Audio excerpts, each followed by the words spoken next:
Background about my sister. 2 years ago, my sister was killed in a car accident. She was riding with a friend to the mall, the friend's parent was driving, and teenage boy plowed through a red light while texting on his phone and hit the car my sister, Carrie, was in. Carrie was killed instantly and her friend, June, was in a coma for 3 weeks before her parents took her off life support. When Carrie passed, I was devastated and angry and just not in a good place. Carrie and I had been extremely close.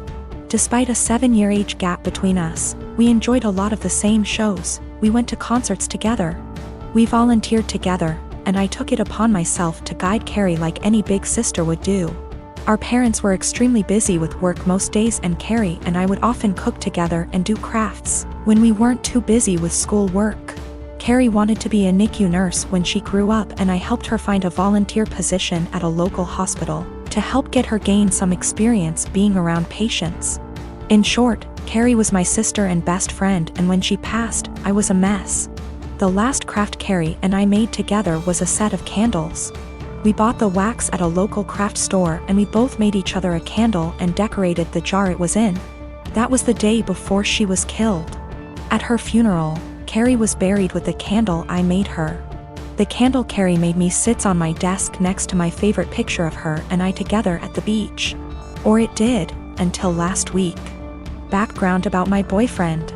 I met my boyfriend about 1.5 years ago, about 6 months after Carrie passed. I wasn't looking for a relationship, I was still grieving my sister's death. But Eugene came along and it was love at first sight. He was extremely supportive, let me cry on him when I needed to, didn't push me into getting over grieving or anything. He was extremely gentleman about everything and very, very patient.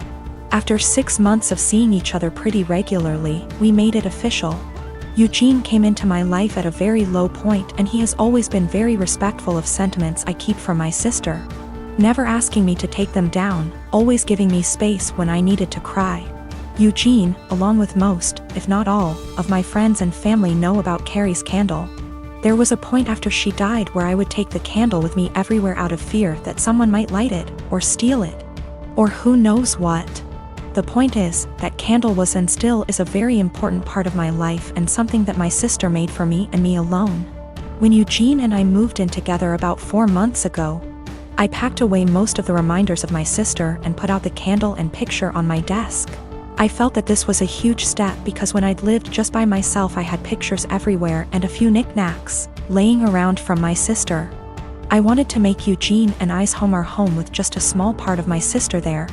Eugene understood and was very supportive. Last week, we had a massive winter storm that knocked out power. We didn't have power for 3+ days. The power was knocked out at Eugene and I's house while I was at work, which did not lose power.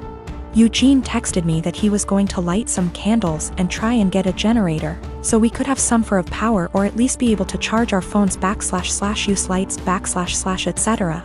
Now, we have probably 30+ candles in our house. I am a huge fan of sales, and when Bath & Body Works has a candle sale, I like to stock up and get a range of scents. We have candles scattered all over our house. In the room where my desk is, there are no candles aside from the one Carrie made me. None at all, and there never has been. This room is also downstairs, where Eugene doesn't spend a lot of time, his desk is upstairs. When I arrived home from work last week, I noticed a bunch of candles burning in our living room, safely. Always monitored and not near anything that could ignite. One of these candles was the candle that Carrie had made me. I burst into tears, and when Eugene heard me crying he came out from the bedroom, where he was lighting more candles, and asked what was wrong. I was a wreck and couldn't get any words out. When he tried to calm me down, I shoved past him and locked myself in the room where my desk was and just cried. I don't know how he could be so stupid. He knew, and I thought he understood how sentimental the candle was and how much I cherished having a candle that my now deceased sister had spent time making with me just a day before she was killed. I haven't been able to speak to Eugene since it happened, Tuesday of last week. He has tried to explain why he did it, because he needed candles to be able to see, but I just can't wrap my head around it. He hadn't gotten into the large candle stash I have upstairs right by the living room where Carrie's candle was, but went downstairs, out of the way to grab the most sentimental, cherished item I have. The candle was burning most of the day while I was at work and is now melted and pretty much gone. I do still have the jar it was in, but I can't look at it without bursting into tears. Eugene says it was an accident, but I just don't believe that. He said he was getting around to lighting the candle surplus we have upstairs, but just hadn't gotten there yet. After being home 6 hours alone with no power. I am heartbroken and feel like this is a major slap in the face. I feel disrespected. I feel like he disrespected my sister. I just don't know what to do. I don't feel like I can forgive him for this. I got my son a 7K motorcycle for his 18th birthday this past June. My son is obsessed with automobile and loves motorcycles. In his room he has plenty of models and posters of motorcycles of all types. His bio dad passed away when he was just 12, now I'm married to my current husband and he has kids of his own. My husband has always been against my son's interest in motorcycles. He thinks I'm encouraging him to be reckless, distracting him from school and by extension his future, and spoiling him and blowing away money by spending 7K on a motorcycle. This caused some tension between him and my son, so I told him to stop complaining about it. Around 2 weeks ago, my son's motorcycle went missing. We opened a police report but nothing came out of it. It just disappeared. My husband had a smirk on his face the entire time, just walking around saying, "I told you so.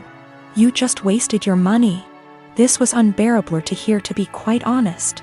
My mother-in-law visited few days ago. She was talking about the other house my husband owns and mentioned seeing a motorcycle. One that's similar to the one that we lost in my husband's carriage while she was cleaning it. She goes to clean that house weekly even though it's empty. My husband plans on giving it to his kids as inheritance. I was puzzled. I asked if she was certain, but she showed me a photo she took of it which confirmed that it was indeed my son's motorcycle. I immediately rushed to call my husband and confront him about it. He admitted that he took and hid the motorcycle in his garage as a last resort after me and his stepson kept brushing him and his thoughts off about the 7K being spent on something unnecessary and that could cause issues. I blew up at him demanding he return it. He refused and told me he had been considering selling it and giving the money back to me so I could use it wisely this time.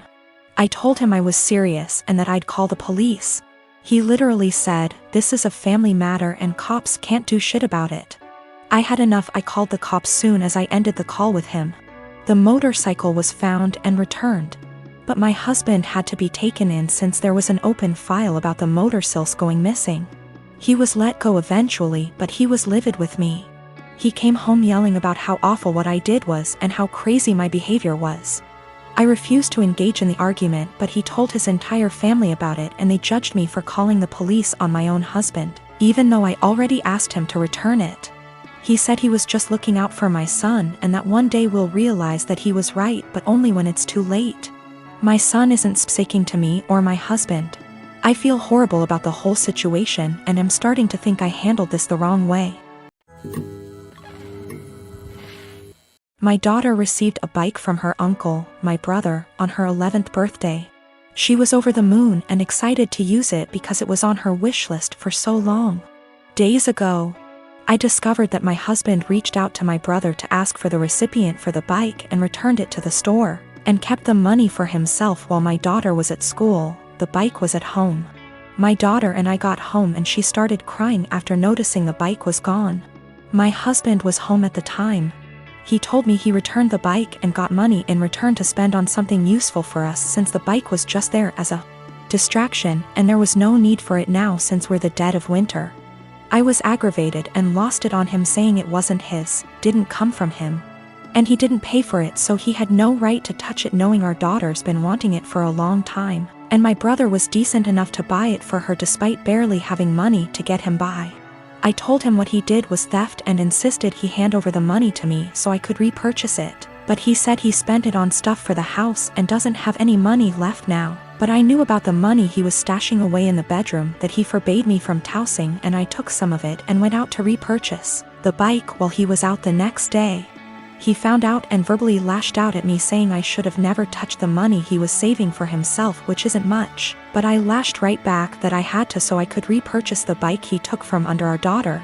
He explained that he didn't keep the money for himself and instead spent it for necessities for our home, but he was at fault for taking the bike in the first place and he was responsible for getting it back. He yelled at me for almost 10 minutes, then stormed outside and started smoking. My daughter asked why her dad was upset and that she no longer wants the bike if dad doesn't want her to have it. But I assured her that's not the case and told her she shouldn't feel guilty and to just focus on enjoying her bike. My husband hasn't stopped grilling me about how I disrespected and undermined him, and managed to make our daughter hate him after making him look like the bad guy. I again said he shouldn't have touched the bike. End of the story. He's called me thief and juvenile for taking money from his savings and being sneaky about it. 8 years ago, my sister got pregnant. The father wasn't involved and my sister didn't want the baby, but she also couldn't bring herself to terminate or adopt out to strangers. She approached me and my now ex-husband and asked if we would be willing to adopt her child. We weren't sure as we were concerned this would lead to issues down the line, but my sister insisted that it wouldn't, so we ultimately agreed. Before Lucy was a year old, my husband left us both because my sister lied about Lucy's father. When Lucy was 4, I got together with my wife, and we married last year. My sister has said that seeing me and my wife with Lucy, who is now 7, confirms to her that she made the right decision. When I first adopted Lucy, my husband and I told my sister that we wanted multiple children, which she said she was fine with at the time, but now my wife and I are looking into our options and my sister objects. My sister has been staying with us since July because her boyfriend kicked her out. She keeps asking Lucy if she's sure she wants siblings. Lucy has said that she does, and telling us she's worried we won't be able to give Lucy what she needs. And then today happened. We had an online consultation with a fertility clinic to talk about sperm donation. We told my sister about it and asked her to keep an eye on Lucy while we talked. The Wi-Fi went randomly on and off 3 times during the session, booting us out of the call each time. The 3rd time, my wife went to check it and saw my sister holding the power cord, and Lucy trying to plug it back in. Lucy saw my wife and said, "Auntie keeps turning the Wi-Fi off."